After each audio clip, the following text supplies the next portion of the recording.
Adakah dalil mengucap niat dalam sholat? Kalau pertanyaan ini jawabannya simpel, tapi nyun sewu, saya khawatir jangan loro hati mengko. Ya, ada enggak dalilnya mengucap niat sholat? Enggak ada. Jadi tidak ada Nabi mengatakan usolli, enggak ada. Tidak ada Nabi mengatakan nawaitu, enggak ada. Jenengan buka kitab Sahih Bukhari enggak nemu, Sahih Muslim enggak nemu, Sahih Sahih yang lain tidak nemu, termasuk kitabnya misalnya Imam Turmudi tidak nemu, Imam Abu Dawud tidak nemu, Ibnu Khuzaimah tidak nemu, karena memang Nabi tidak pernah mengucap usolli, tidak pernah mengucap nawaitu. Yang ada nawaitu itu kalau haji dan umroh. Nah, itu ada haji dan umroh Nabi mengucap nawaitu. Tadi pertanyaannya bukan mazhab toh, dalil.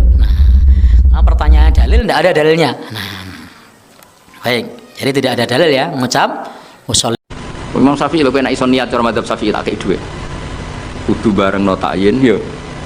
Bareng no niate salat iku apa, fardhu ta ora niku kudu dijelasno. Aja sedurunge A, mergo sedarane niat iku kudu sek muktaronan. Kudu sakwise A, kudu bar sedurunge Ra. Ya qasdul fardhiyah kudu. Iso ta ora ge. Mulane akeh wong waswas Syafi'i kan gara-gara itu. Akhirnya sampai disoal be wong tasawuf. Iku niat eling pangeran ta eling niat? Lo nanti ditakoki wong tasawuf ngono, ya rada kurang ajar wong iku. Bareng tak terangno fikih ngono. Lalu kalau sholat itu Pak Bah, wong intelek-intelek itu ingat Allah apa ingat niat? Kan Allahu Akbar. Cara mazhab Syafi'i kon eling apa? Lho nak kowe eling sholat kan enggak cara mazhab Syafi'i di Allahu Akbar itu kamu harus menentukan duhurnya iya, asarnya iya, statusnya sholat. Nah kita kan usolli fardhu dzuhur itu kan baru sebelumnya dikatakan niat kan harus mulai A itu. Iso atau lagi meraktek? Gak iso. Paling was-was nyampe ini wong itu. Allahu Akbar gak jauh. Ribet. Mana kalau nanti ditegur tiang. Ini kisah nyata. Bapak, kuwajo ya. Ono apa itu? Gus Dur presiden. Jadi di sini ono aliran tertentu atau madzhab tertentu. Iku wong NU nak ujian ra lulus. Mergo takoki.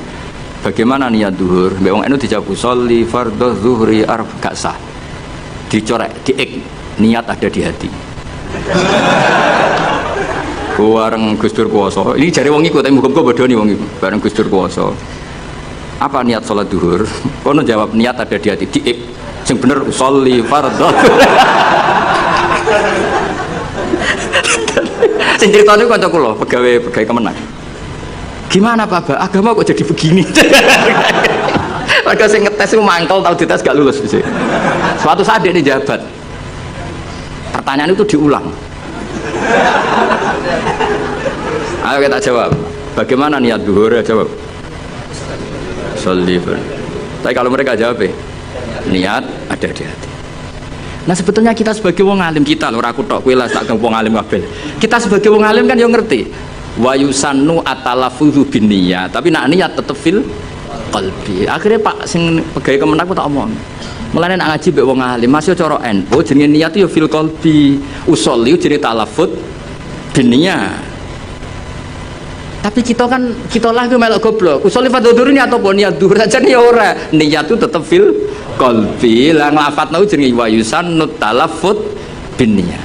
Berarti pas muni usolli ku niat apa talafut binniyat? Talafut dunia. Ya tapi sing ngalim detail niku sapa zaman akhir. Mungkin Romi cek tak kandhani. Bid'ah ngeten sama tak terangno. Bukan karena saya orang pesantren mboten. Saya itu lebih hafal banyak hadis dibanding sing sithik-sithik nuduh bid'ah. Bid'ah itu begini loh. Bid'ah itu yang mesti dolal, yang mesti sesat. Itu mastadomat syariah yang berhadap-hadapan dengan apa? Syariah. Tapi jika bid'ah itu menguatkan syariat, maka tidak musuhnya syariat, tapi bagian dari syariat.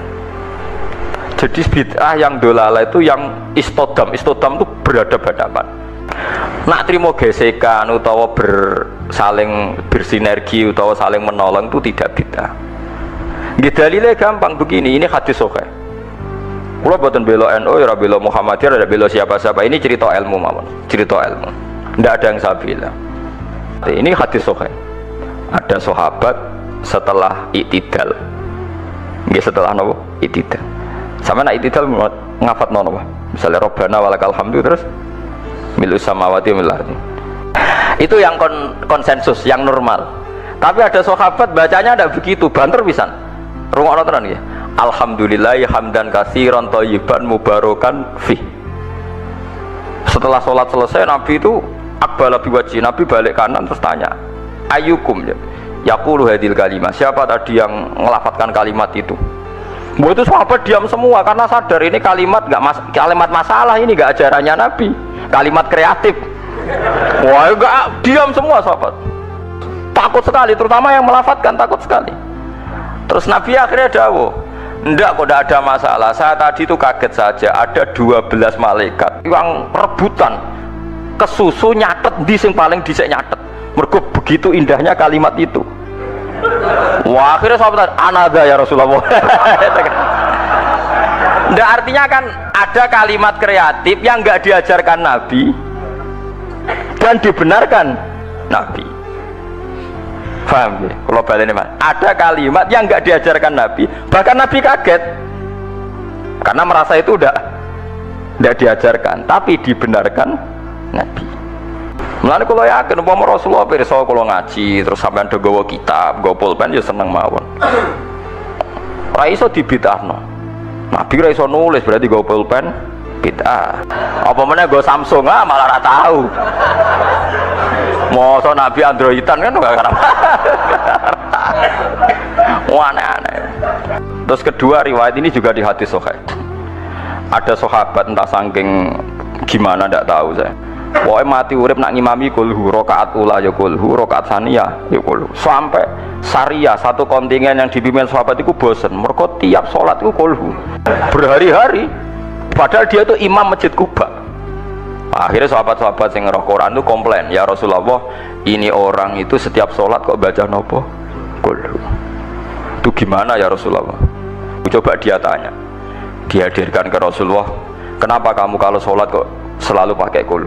Jawabnya pemuda tadi, li'anha sifatur rahman, karena dalam kulhu itu hanya ada sifatnya Allah, tidak ada kepentingan kulo, kepentingan sinten-sinten. Li'anha sifatullah fa'uhibbu an akra'ahu, makanya saya senang membaca kulhu. Terus kata Nabi, akhbirhu fa'innahuha yuhibbu, kasih tahu dia Allah itu mencintai dia. Oh, itu kan bagus sekali, itu gak usah tabarok kulhu.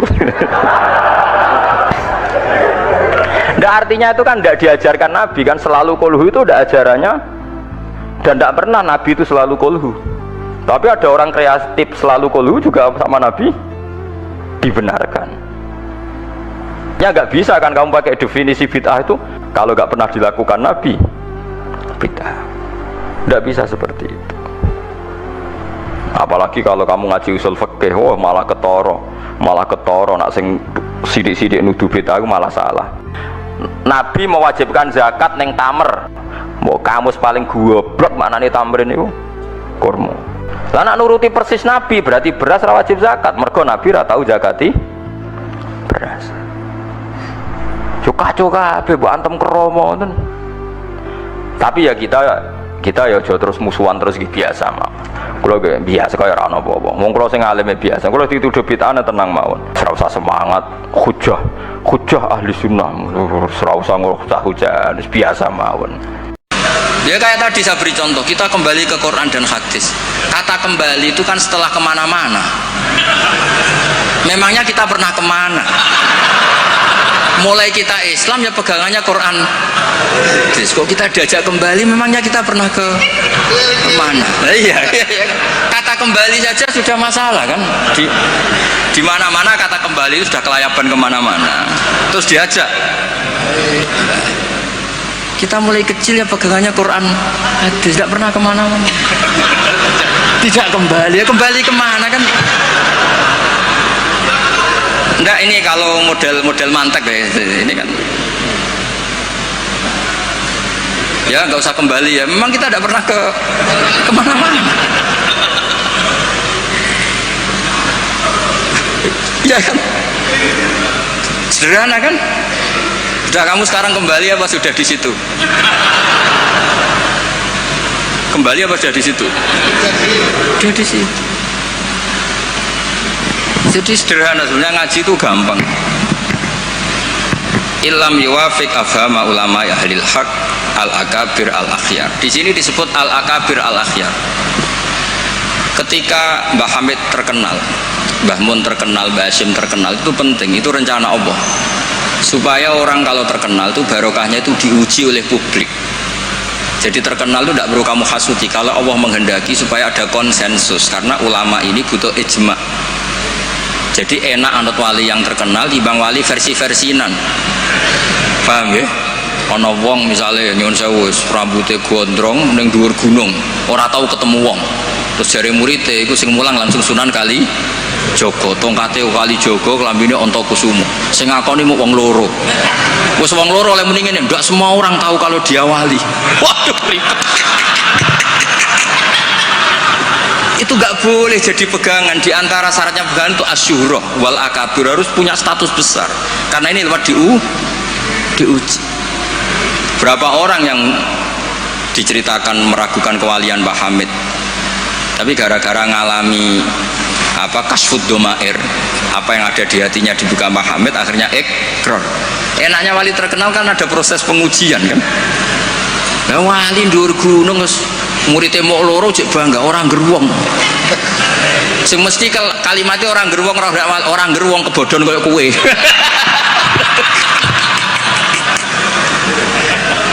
Itu kan kayak bakul jamu.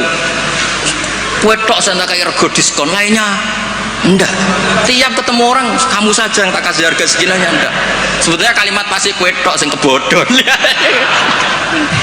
Nah, makanya butuh transparansi. Itu tidak hanya di birokrasi, tidak hanya di dunia ulama, semuanya butuh transparan supaya diuji.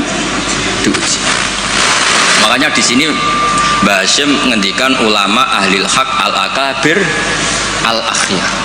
Maka syarat jadi nabi pun harus ada gunjingan dulu. Nggak boleh nabi nggak terkenal, harus terkenal.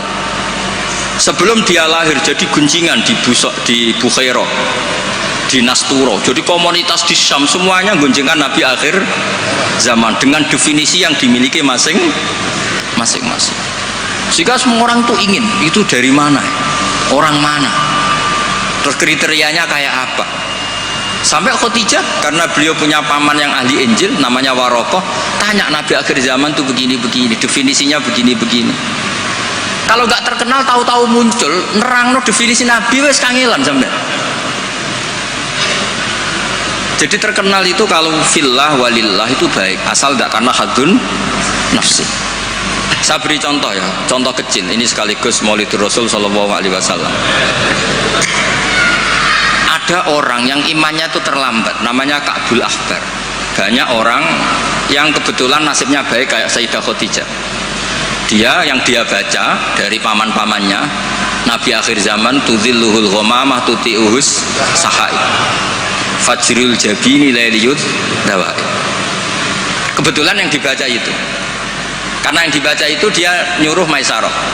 Maisarah itu nama lelaki. Coba kamu ikut dagang Muhammad, semua yang kamu lihat ceritakan ke saya. Setelah ikut di Syam itu ya sekarang termasuk Lebanon, Syria ya, Jordan, pokoknya semua kawasan situ dulu namanya apa? Syam. Karena itu yang persisnya itu entah mana, tapi ada yang bilang termasuk ya Palestina, Israel, pokoknya semua situ dulu namanya apa? Syam.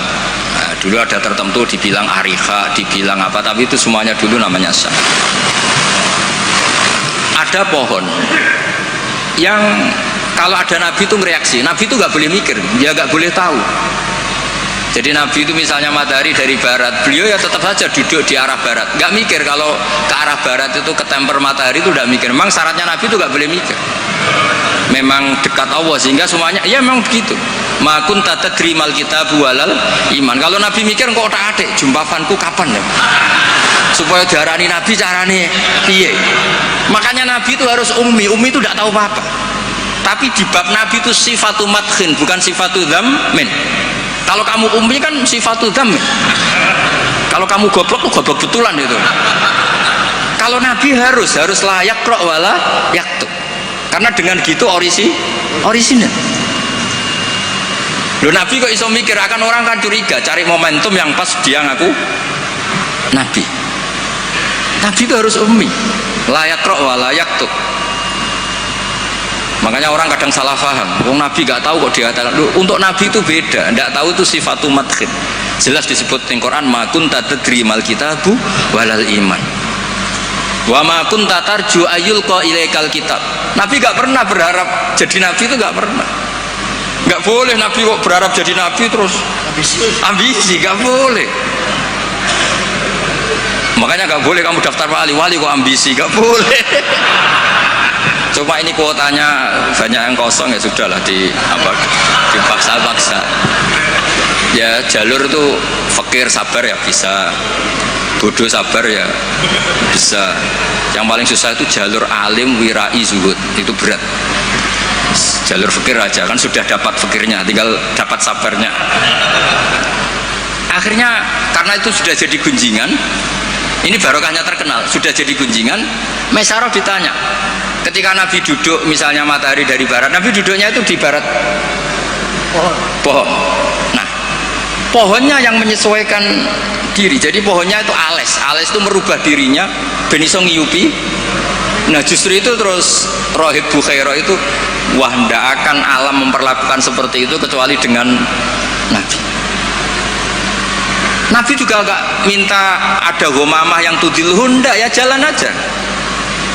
Dan tudilul gomamah itu batasnya hanya sekian meter. Kalau semuanya mendung dikira semuanya dapat mendung, ya hanya pasarah Nabi supaya kelihatan itu demi Nabi. Makanya terus Maisarah ketika datang ditanya, oh iya bener, itu berarti Muhammad itu Nabi. Pas itu Nabi umur 20 tahun. Ya bareng ngoten mboten enten alamat malih. Mulai Khadijah mulai ragu. Duh, bojoku sudah jadi nabi ta ora? Nah, setelah umur 40 tahun, ini bukti kalau Nabi itu tidak tahu. Beliau mulai tertarik tahandus di Gua Hira. Datang malaikat Jibril itu dikira malakul mauti. Kuwagetnya bukan main itu. Tidak boleh Nabi kok kedatangan Jibril tak entek. Ini aku jadi orang biasa. Aku bosen. Kapan dilantik? Itu gak boleh. Nabi gak boleh begitu, gak boleh. Jadi Nabi kaget itu malah bener gitu. Makanya baru ketemu Jibril yang wedi luari dia. Yarjufu fuadu, kuwaget. Bilang ke Khadijah, zamiluni. Loh, kalau orang kan umumnya kan seneng. Jibril nanti ini suya udah diwong awam guys bosen. Tidak seperti itu. Clear nih guys, benten. Jadi Nabi itu nggak tahu. Makanya wahyu disebut fujah, kaget. Dan Nabi kaget karena dianggap itu malakul maut. Wes bareng minta zamiluni itu sama Khadijah dikemuli terus cerita. Saat tadi ditemuin gini-gini saya kaget takut. Sayyidah Khadijah yang seneng karena dia pernah ragu 15 tahun. Tahu alamat kan umur Nabi 25, dapat Nabi 40. Semuanya bukan main, absyir karena kamu harus seneng. Fawawu ala yuzika wa abadan innaka la tasilur rahim wa tahmilul kalla wa taqridu fa wa tu'inu ala nawaibil haq. Seneng Khadijah. Lo coba sepinter itu kalau dia agak belajar dulu tidak bisa. Kenapa bisa belajar? Karena sudah terkenal akan ada Nabi akhir zaman. Akhirnya dikomunikasikan sama Waraqah bin Nawfal. Paginya ayo besok ikut ke Waraqah bin Nawfal, ke paman saya. Itu di kitab Bukhari ada redaksi wakana nasroniyah kot wakana kot tanah sorofil jahiliyah wayak tubuh bil injil wayak tubuh minal injil bil ibroniyah. Masya Allah ayaktub, dia itu penginjil dan dia menguasai bahasa nopo Ibro. Makanya komentar beliau tidak Jibril tapi hadan namus alladzi jaa bi Musa. Dia agak bilang Jibril, masih pakai bahasa Ibrani, hadan namus alladzi jaa bi Musa. Dan syaratnya Nabi kudu diusir. Nah, ini yang agak berat. Tapi ya barokah, semua orang yang diusir kaya Nabi. Padahal diusir muka mertua mergo ngentekno donyane. Diusir muka mertua ngentekno donyane jare. Ketika Waraqah bin Nawfal itu sudah ngakui kalau Muhammad ini nabi, ini ngendikane lucu. Ya letani fi hajatan khina akhrajaka qaumuk. Aku sayang wis tuwek, cum umpama ijek kuat ngono. Andaikan saya nanti masih kuat, itu saya ingin bela kamu. La ansurannaka nasron mu'azzaron. Saya pasti membela kamu mati-matian. Nabi ya mboten ngerti, lagi-lagi tidak ngerti. Tapi saya ulang lagi, tidak ngerti yang sifatu madkhin. Nabi ngendikan awamu khrijiyahum. Kalau kiai-kiai sarang ya maknanya itu khobar muqaddam mubtada awamu khrijiyah ana ta iku wong sing ngetono ingsun hum te kaumi. Saya ini Quraisy, saya ini terpandang, keluarga saya orang terhormat, masa iya kaum saya ngusir? Kan nggak kebayang ya, misalnya Gus Ahmad diusir wong Pasuruan, Putu Mbah Hamid, orang-orang terhormat kan nggak kebayang terus. Makanya Rasulullah itu juga GR, masa iya saya ini anaknya Abdullah, anaknya Abdul Muthalib, orang terpandang kok di. Tapi Waraqah bin Naufal ngendikan, "Cung, aku wis tuwek, sayang saya tidak menangi kamu ketika kamu diusir." Lu coba kalau itu nggak ada bukunya, nggak ada referensinya kan nggak tahu. Terus Nabi Muhammad protes, awamu khrijiyahum, masa saya ngalami diusir? Terus beliau ngendikan, tidak ada orang yang seperti kamu illa udiya, kecuali dimusuhi. Wa iyyudrikni yaumuk ansurka nasron ma'zaron. Andai kan saya menangi itu, pasti kamu saya bela. Ternyata akhirnya Nabi diusir, dan itu Waraqah tahu, Khadijah tahu. Maka menurut pakar-pakar tarikh, andai kan kita secara ngawur, secara objektif, kadang objektif yo ngawur, mereka terus gak sopan. Kadang objektif yo ono ngawur, mereka terus gak sopan.